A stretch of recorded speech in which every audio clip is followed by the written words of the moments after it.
What's up, guys, and welcome to our next installment of our team mini-series. Today we are focusing on the Green Bay Packers. Last season they finished the season 13-3 atop the NFC North. They advanced to the NFC Championship, where they ultimately lost to the San Francisco 49ers in the divisional game. They beat the Seattle Seahawks 28-23.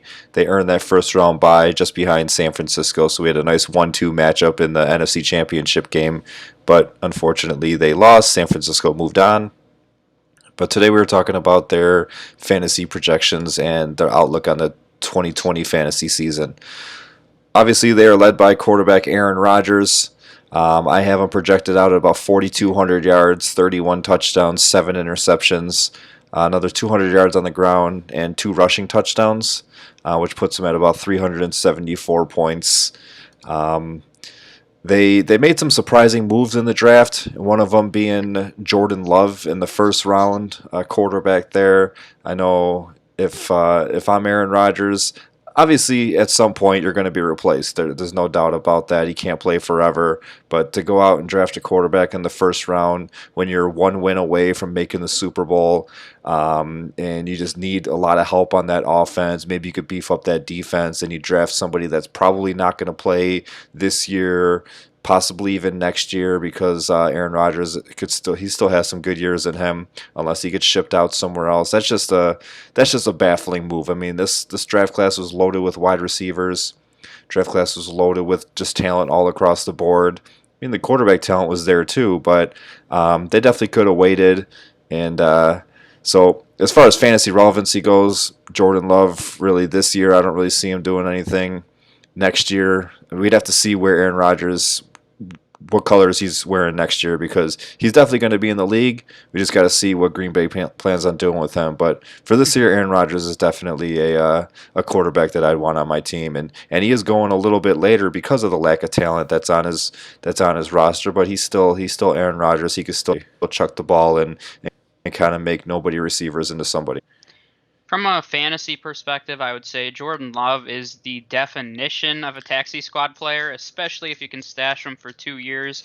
It's going to be kind of hard to get out of that Aaron Rodgers contract for the next few years. So I mean, it might be 2 or 3 seasons before we see Jordan Love realistically. So if you want to stash him, I mean, their whole offseason was baffling. I mean, that's really the best word to describe it. And I feel like this is a team where it doesn't feel like they were one win away from making the Super Bowl. I mean, it feels like they're rebuilding, but they're really not. This is a team that should be at the top of the division, but we'll talk about that later. In terms of fantasy, Aaron Rodgers did actually have a pretty solid season last year. He was 13th in points per game, which I think is better than a lot of people give him credit for. So he was really a high-end QB2, low-end QB1 most of the season. But there was really an offensive scheme change, and you saw it really come to fruition last year with the big season from Aaron Jones. But realistically, Aaron Rodgers is still a solid back-end QB1, high-end QB2, even though their offense was one of the most balanced in the NFL. They're 15th in pass attempts, 13th in rush attempts. The only reason for me I think it's going to be tough for him to jump into that elite category from a fantasy standpoint is just because of how balanced this offense is. We're used to seeing Aaron Rodgers chuck around the ball for 550 to 600 attempts a year, and that's just not how this offense is run anymore. It's a very, very balanced approach that Matt LaFleur has brought in. So that does limit Aaron Rodgers' ceiling a little bit. But and I remember mentioning this to you before. I think Aaron Rodgers is going to have a fantastic season because I think he wants to tell the entire Packers organization to go screw themselves. He's just that kind of guy. You know, he seems like he's a little I don't know if passive aggressive is the word, but I feel like he's just going to want to go out there, have a huge season, prove to everybody really that he's still a franchise quarterback and he can take a team to the Super Bowl. I will say the biggest concern I have is he did show some signs of decline last year. When you look at his metrics, I mean, he's known as being one of the most accurate passers in NFL history. And that's not even going out on a limb to say that. It's not me with that opinion. I mean, he has had some of the most accurate seasons and most efficient seasons of all time. And some of those metrics did drop a little bit last year. So I don't know if it's a product of the new offensive system, but I think this is going to be a big year for him to prove that he still has it and that he still can be a productive fantasy quarterback. Not only productive, but a top tier fantasy QB again. But until now, I'm taking him more as a high end QB too. Yeah, and that's like I said, that's where he's starting to go. I mean, his name alone is giving him is I mean, he's not dropping into like QB 14, 15, anything like that. He's still going in like the top 12, top 10, but yeah, I mean, there's definitely like your Lamar Jacksons and your Patrick Mahomes and everybody that offers a little bit more upside because Aaron Rodgers does have some wheels, but the quarterbacks that offer a little bit more rushing upside are going obviously a little higher than him. Moving on to the running backs, you got Aaron Jones coming off 19 total touchdowns last year. So what do the Packers do? They go out and draft a running back. Um, they bring in AJ Dillon. They still have Jamal Williams on the roster. And that's pretty much it as far as like running backs that's probably going to see a significant amount of time this year. Aaron Jones is still a good play. He's still a good fantasy running back. He's still somebody that if he's in the right spot because of AJ Dillon, he's also dropped a little bit in some draft boards. I would imagine that before AJ Dillon was drafted, that Aaron Jones was going mid second, early to mid second. Now he's getting into the third. I've seen him even go into the fourth round, which is, I mean, that's a steal all day long. Kind of the same argument that we had when we talked about the Bills with them bringing in Zach Moss and having Devin Singletary. AJ Dillon is probably going to be on the field a little bit more in shorter situations, goal line situations. The only thing here is Rodgers isn't as mobile as Josh Allen, so AJ Dillon might have a little bit more value there, getting more touchdowns as opposed to Rodgers stealing some of those touchdowns. But it's tough. Like AJ Dillon is another one of those taxi stashes. He does have some. He probably does have some standalone value this year. It's just tough to say where you're going to play him, when you're going to play him, and then you also got to throw Jamal Williams into the mix. So I want to hear your thoughts on this running back room here.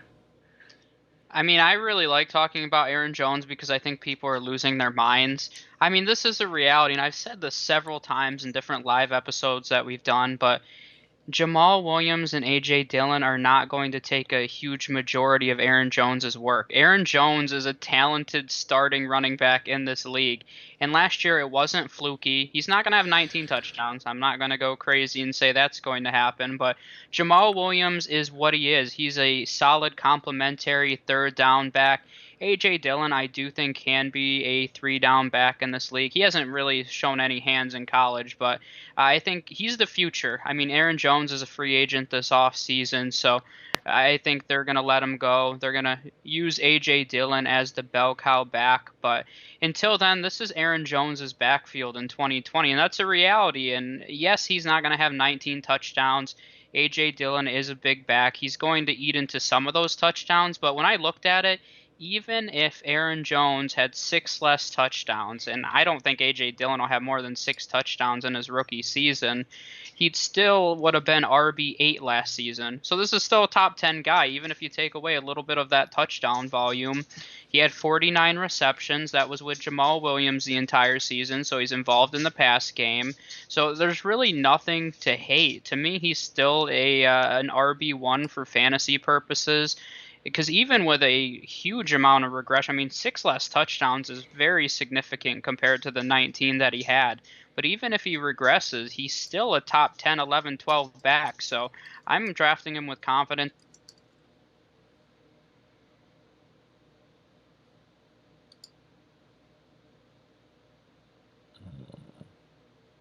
Second. He cut out a little bit. Dang it. Yeah. Just you were kind of just talking about his. Even if he has 6 less touchdowns, he's still a top 10 back or whatever. All right. So even if he has 6 less touchdowns, this is still a guy that's an RB1. You know, is he going to be? Was third in the league in points per game last year. Is he going to do that again? Most likely not. I mean, that'll probably be an outlier in his career. But even with significant regression, this is still a guy that is a top 10, 11, 12, right in that range running back. So I've taken him a few times. If you have one of the first few picks, you can pair him as your second running back with Barkley or McCaffrey, Zeke, any one of those guys. I think that's a great option. And yeah, I mean, there's been a few times where I've seen him fall enough where if you have the number one pick, you can take McCaffrey, and then you might be able to grab Aaron Jones and Eckler with that back to back and give yourself a really nice backfield for your team this year. So I'm still pretty high on Aaron Jones. I think he's still an RB1. I think people are way overreacting to A.J. Dillon. And Jamal Williams, like I said, he is what he is. He's a nice complementary piece, but this isn't a guy that's going to come in and take. I mean, he was on the field 40% of last year. I can't see Jamal Williams being on the field much more than that this season. So Jamal Williams, I do think, has some value, standalone value in PPR leagues. He was 34th in points per game, so realistically a serviceable flex if you're looking for a bye week fill in. That's probably where I'm comfortable with Jamal Williams. I'd probably try to pick a spot where they're facing a team where they may be down and they may have to pass more, but the Packers are a pretty good team, so that's kind of hard to project. And then, like I said, A.J. Dillon, I think he's the future there. I thought it was kind of interesting. His metric comparison with Steven Jackson, who's near and dear to my heart. A.J. Dillon doesn't really have the hands that Steven Jackson had, but I mean he's just a big bruising presence, and I think he's the future of that backfield because the Packers aren't going to want to give Aaron Jones a big contract. All right. And then before we get into the O line, I just want to bring somebody else up. This is a position that we haven't talked about at all, but they drafted this guy in the third round, Josiah DeGuara. He's listed as a fullback, but if he gets dual eligibility between fullback and tight end because he played a lot of tight end in college, he might be a sneaky good pick at the tight end position that could get some rushing stats for you. If you faded tight end early, you don't want to draft high the Kelsey Kittles. You don't want to get your Austin Hoopers or Hayden Hurst or Mark Andrews or anything like that. You just completely faded tight end. And you got Josiah DeGuara late in the board or even undrafted. I mean, like I said, they drafted this guy in the third round. So that means they see something out of him. They have Jay Sternberger. They have Mercedes Lewis, which we're going to talk about when we get to the tight ends. But if he has that tight end eligibility, and he's getting rush plays out of the backfield, going out wide for passes, stuff like that. He could be somebody that you could throw into the tight end or even like a second, third flex if you're in deeper leagues. That could win you a week or play him against defenses that are really soft against the run. So I just wanted to throw his name out there. What do you got for their offensive line? So last year they had one of the better offensive lines. They finished the year ranked sixth. Heading into next season, they have them ranked fourth. The biggest question mark being right tackle right now. They signed Ricky Wagner, who's going to be taking over at right tackle. But overall, it's a very strong run and pass blocking unit. They're really not stronger in one area over the other. David Bakhtiari is one of the best left tackles in all of football. So they should be a no doubt top 10 unit at the worst this season. All right, and then their wide receivers, like we said, they didn't really give Aaron Rodgers much help. The little help that they did give him, he opted out. Devin Funches, he was going to be my sleeper pick this year. That bastard. Devontae Adams definitely gets a boost. He's kind of moved into that wide receiver one, but wide receiver two overall behind Michael Thomas. I've seen people even put him as their wide receiver one. He really doesn't have a lot else to work with, and he might get doubled, he might get tripled, but he's one of the better receivers in the league, and sometimes that stuff's not going to phase him. Alan Lazard, we saw last year. Aaron Rodgers seem to like him. He's going to throw his way. He seems to be coming in as the number two. And then you just got a bunch of and even Alan Lazard is in this category, but just a bunch of who's it going to be this week? Who's going to be on the field this week on the opposite side of Devontae Adams? You got Marquez Valdez-Scantling, you got Equimius St. Brown, you got Jake Kumaro. It's just a bunch of guys that, you got Aaron Rodgers throwing the ball, so you might want to dip your toes into one of them, but you could put up a giant goose egg, or you might have a 10 catch, 140 yard, 2 touchdown game. But it's just so hit or miss. Adams is obviously the safest play. He's obviously the number one guy, but then it's a giant foggy room right there. Yeah, for sure. And I don't think I'm really touching anybody except Devonte Adams. And really, he's a volume play, and that's one of the reasons he's a top three wide receiver in most people's rankings, is because who's going to have a higher target share in the NFL than Devonte Adams? Very few. I mean, probably Michael Thomas, and you have a few of those other elite guys. DeAndre Hopkins is probably going to be splitting a lot of time with Kirk and Fitzgerald, and more targets to go around in Arizona. So Devonte Adams is probably going to be top three in target share this year. He was third last season, and you could argue they had more options for on the Packers offense. So he's a great volume play. I mean, I think it's a little crazy to take him over Michael Thomas, but honestly, it wouldn't surprise me if he finished higher than Michael Thomas just based on his volume alone. Michael Thomas, I do think he's going to lose some targets to Manny Sanders. So Devonte Adams, there's a lot to like this year. I would definitely take him off the board as a top three wide receiver. He's a big touchdown threat too, which I don't think he gets a lot of credit for. But he had the third most red zone receptions last season, and he's pretty consistently been in the top five in points per game. So not really anything to hate behind him. I mean, you mentioned all those names. A lot of young guys, a lot of young big wide receivers. These are all guys. I mean, you must love these guys. They're all like 6'3" and bigger. I was going through and I was like, man, I mean, they don't have your definition of a little slot guy. Even I thought Lazard was a little smaller. No, I mean, I think he's 6'3" when I looked it up. So there's a lot of big bodies here. There were a lot of reports last season saying that Aaron Rodgers trusts Lazard. So for that reason, I would probably take a chance on him late in drafts if you're looking for kind of a dart throw with some upside. Because besides that, I mean, we have no idea. I mean, we'll talk about Jay Sternberger, but realistically, he could be the second option in this pass game. So for me, it's a little more of a wait and see to see how it progresses through the season. But if you're in a deeper league, I don't have a problem with taking a chance on Lazard. Lazard did run the most slot routes as well out of Scantling, St. Brown, and himself. So he does have a little bit of value there coming out of the slot. So he'll probably see more volume than those guys. But I'm most likely not taking a chance on anyone except Lazard, and that's just because of the chemistry there. All right, and then finally for the offense, we got your tight ends. Jay Sternberger moves into that number one role with Jimmy Graham not there anymore. Mercedes Lewis, we already mentioned him, and then Josiah DeGuara, who's listed as a fullback but also can play tight end. We'll see where he kind of goes in there if he's going to be on the field lined up in the tight end position. But yeah, I mean the biggest one here is Jay Sternberger. He was their draft pick last year, I think in the second or third round. He was definitely an earlier pick, third round. Um, they seem to like this kid. He's going through some COVID stuff right now as this pod is being recorded, but he should be back for a little bit of training camp and then getting into the regular season. As you mentioned, he's probably going to be the number two target on this team as far as like wide receivers and tight ends go. I mean, Aaron Jones can catch the ball out of the backfield too, so it's basically going to come down to those three, and then whoever Aaron Rodgers decides to like on a specific week between those other wide receivers. But Jay Sternberger, he's a later tight end pick. He's a guy that I think in most of the drafts that I've done, a lot of the mock drafts that I've done, he has been picked, so he's definitely not getting overlooked. It's just going later than your Hoopers and your Hurst and stuff like that. But he's a guy that I would take a chance on if I didn't get if I didn't get any of those other higher guys.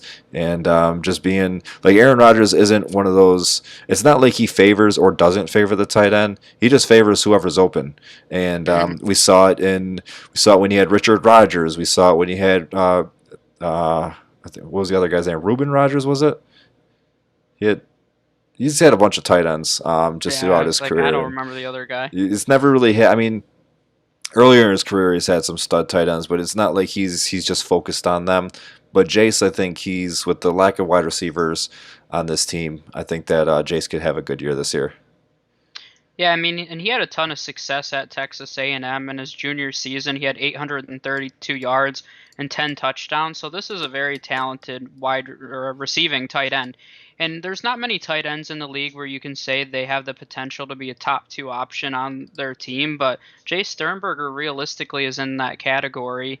Right now, he's going as the 27th tight end off the board. So, undrafted in a lot of leagues. But yeah, I mean, I've done a lot of mocks, and normally he's going in the last 2 rounds. And it's a prime example, and I've talked about this before with other people, but I'm a little crazy. I'll take 3 tight ends this season.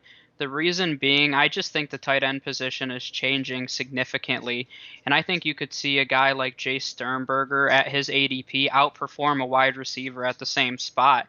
And I don't think there's anything wrong with flexing a tight end anymore, just because the reality is, if you're okay with flexing a wide receiver, a lot of these tight ends are just like wide receivers now. So a guy like Jay Sternberger, if he's able to step in and be the number 2 option for Aaron Rodgers, I mean, he could be a top 15 or even higher tight end this season. So I have no issues taking him late if you're kind of bouncing between an upside running back, wide receiver, or a third tight end. I don't think there's anything wrong with taking a chance on Sternberger because he could have huge upside.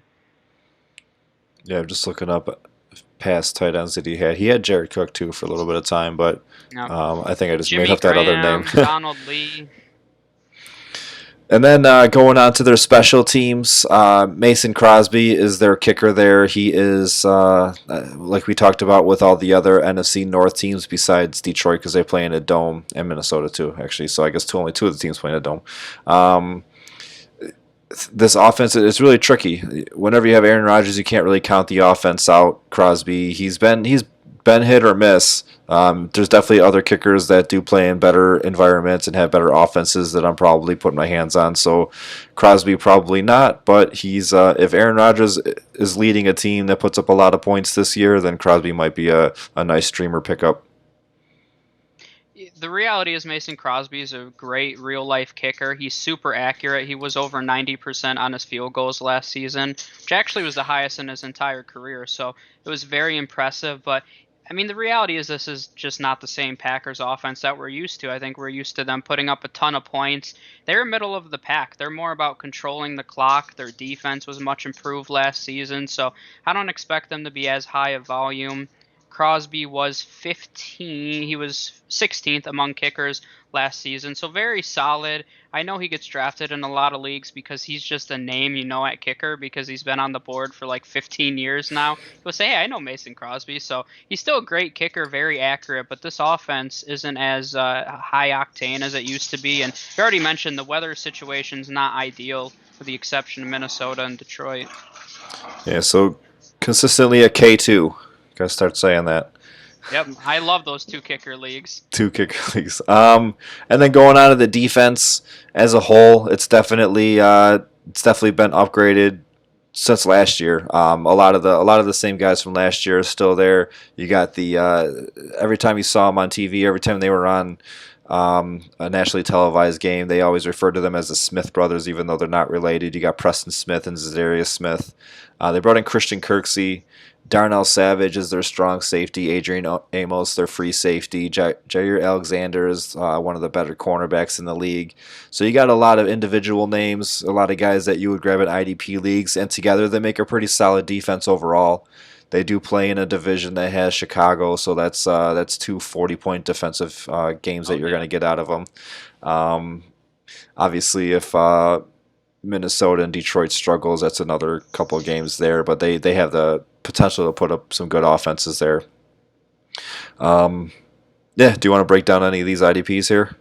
Yeah, I mean, this is probably, I mean, it's arguably the best defense that Aaron Rodgers has ever had. And, like I said, the Packers organization is just shifting. And you can see the slow, or I guess kind of fast shift away from Aaron Rodgers and becoming more of a conservative team that revolves around the run game and defense. So there's a few guys here. They were 16th as a unit last season. So very solid. More likely than not, you're probably just streaming them. But if you're looking at individual IDPs, I really like Zadarius Smith, actually. He has dual eligibility at defensive line, which is kind of key there because he had 55 tackles and 13 and a half sacks last season. So if you can get that kind of production from your defensive lineman, he's definitely worthy of starting, and I think he's very undervalued in that regard. Preston Smith, as of right now in most formats, is just a linebacker.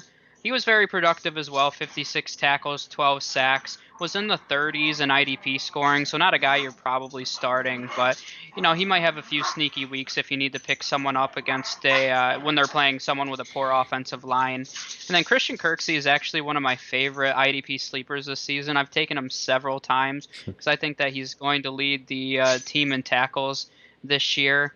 He's been hurt the past 2 seasons, but back in 2016, he had 148 tackles.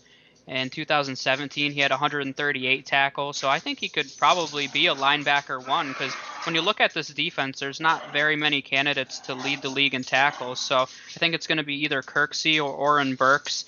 Kirksey has more experience and is a little more proven, so I'm taking a chance on him. But I think he's a sneaky pick this year. And both of their safeties are they're very talented playmakers, but they don't get a ton of tackles and they're not overly fantasy relevant. So realistically, I'm only touching the Smith brothers and a Kirksey.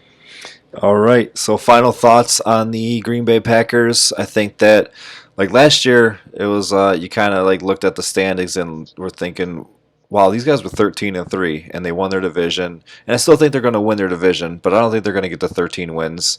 Overall, they have a pretty balanced team. They do need a little bit of help on offense, but that defense should make up for a little bit. They play in a weaker division, as we mentioned, but I think that they could get to 11, maybe 12 wins, still win the division. And like I mentioned way back when we did the Detroit pod, I got them sneaking into the number 2 slot and making the playoffs. So you got two teams coming out of the NFC North. Packers winning the division, and then Green Bay or Detroit finishing second.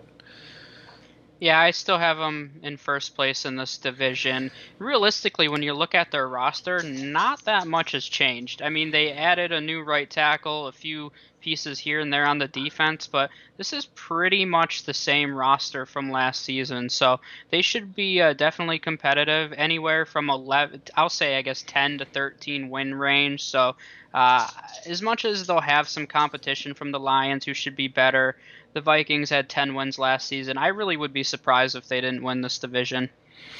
All right, so we got 2 more episodes after this, so tune in and we'll see you guys next time.